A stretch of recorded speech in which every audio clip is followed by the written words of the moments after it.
Hello बच्चों, आज हम लोग इस वीडियो में कक्षा 7 का विषय हिंदी फर्स्ट महान व्यक्तित्व से पाठ 30 पढ़ेंगे।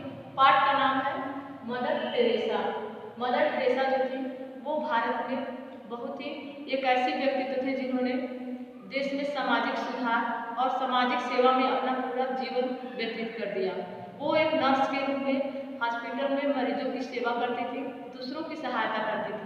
उनका जन्म 26 अगस्त 1910 में इस ओब्जे में हुआ था जो उत्तरी मैसेडोनिया में है। उनका मृत्यु 5 सितंबर 1997 में कोलकाता में हुआ था।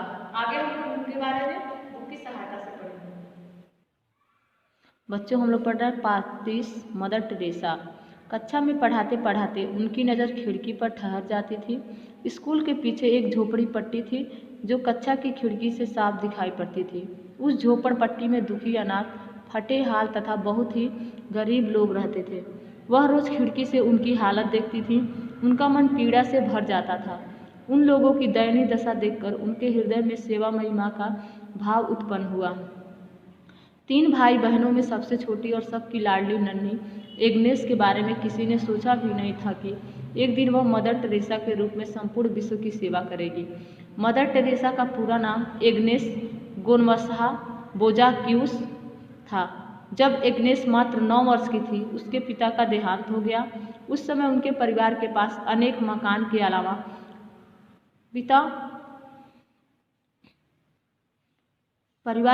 अपने मकान के अलावा कुछ नहीं बचा था। ऐसे कठिन समय में एग्नेस की मां ने अद्भुत साहस का परिचय दिया। उन्होंने अपने परिवार का खर्च चलाने के लिए अपना व्यापार शुरू किया। एग्नेस को अपनी मां से ही कठिन समय में साहस से काम लेने की प्रेरणा मिली। उनके मन में लोगों की सेवा करने का भाव पैदा हुआ और उन्होंने मात्र 12 वर्ष की उम्र में नन बनने का निश्चय किया। यह कोई ऊपरी भाव नहीं था। उनके इस फैसले से माँ बहुत दुखी हुई। माँ जानती थी कि अगर एग्नेस नन बन गई तो उनसे दूर चली जाएगी, वे उसे दोबारा कभी नहीं देख पाएंगी। उन दिनों नन को अपने परिवार से मिलने की अनुमति नहीं थी। 18 वर्ष की उम्र में वह नन बनने का प्रशिक्षण लेने डबलिन आयरलैंड चली गई। वहां से उन्हें 1 दिसंबर 1928 ईस्वी को कोलकाता भेज दिया गया। 14 मई 1937 ईस्वी को एग्नेस ने नन बनने की अंतिम महत्वपूर्ण शपथ ली। अब वे एक नन और सेंट मैरीज स्कूल कोलकाता की प्रधानाचार्य थी।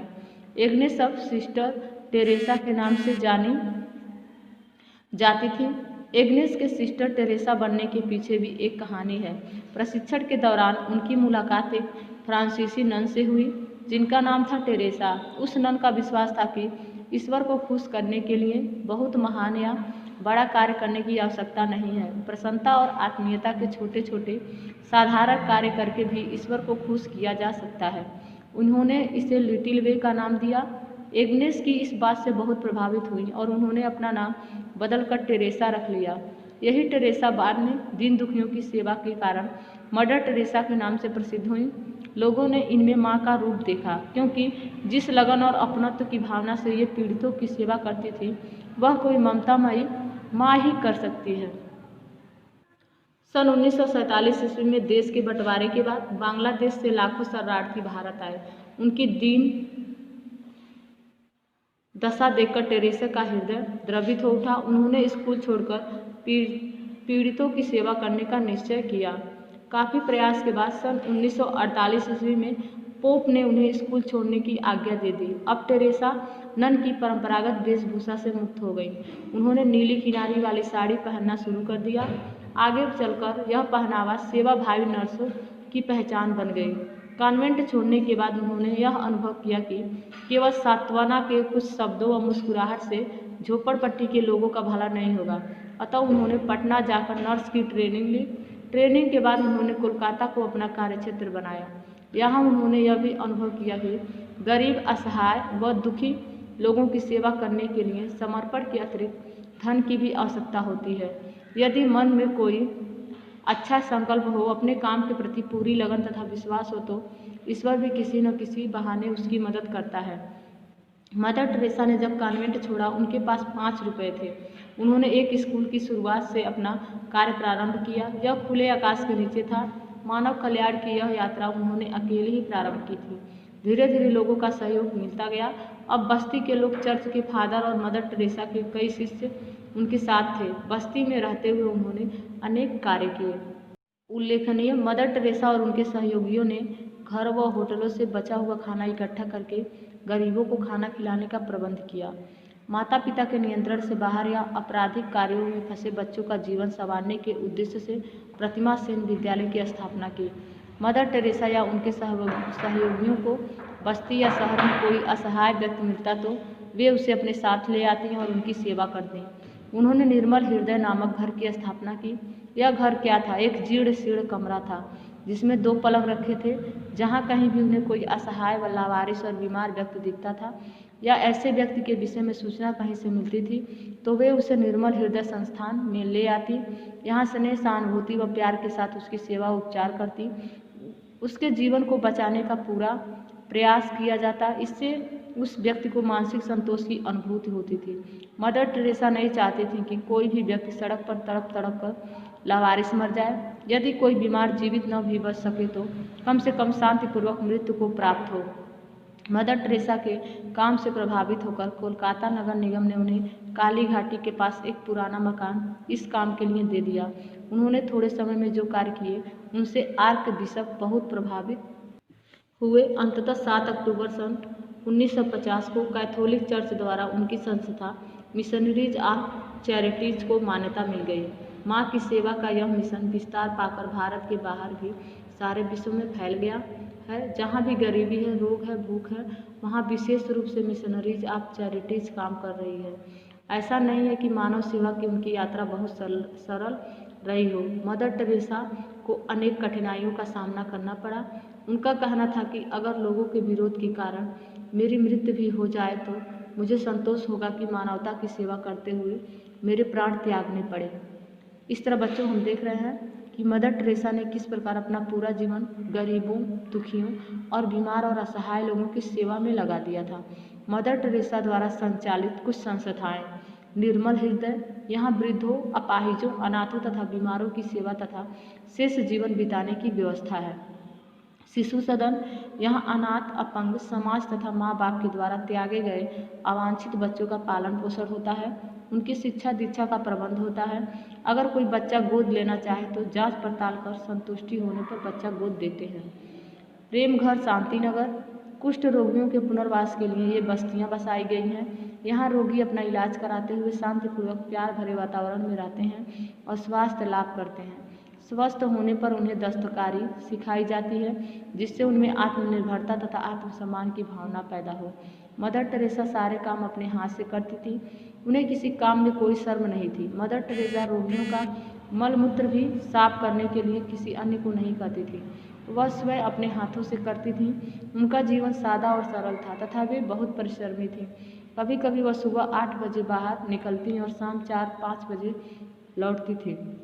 अक्सर इस बीच एक बूंद पानी भी नहीं पीती थी। यहाँ तक कि 70 वर्ष की आयु में भी वे दिन के 21 घंटे काम करती थी। वे बहुत दृढ़ और निर्भीक महिला थी।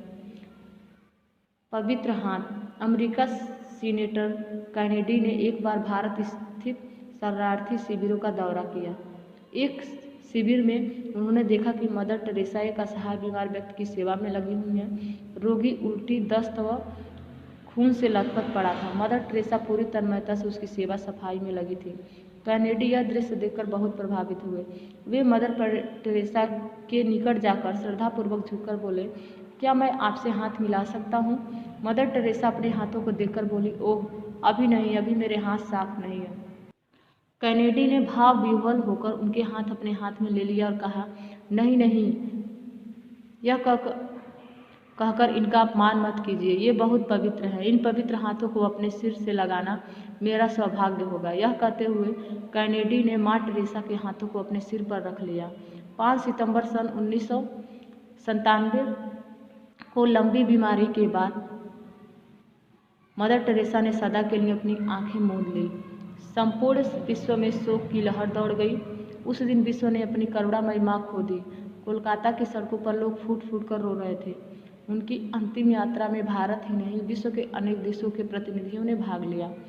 मदर टेरेसा को उनके सेवा भाव तथा निस्वार्थ कार्यों के लिए भारत तथा विश्व के कई देशों और संस्थाओं ने उन्हें बड़ी बड़ी धनराशियाँ दी और अनेक पुरस्कारों से सम्मानित किया।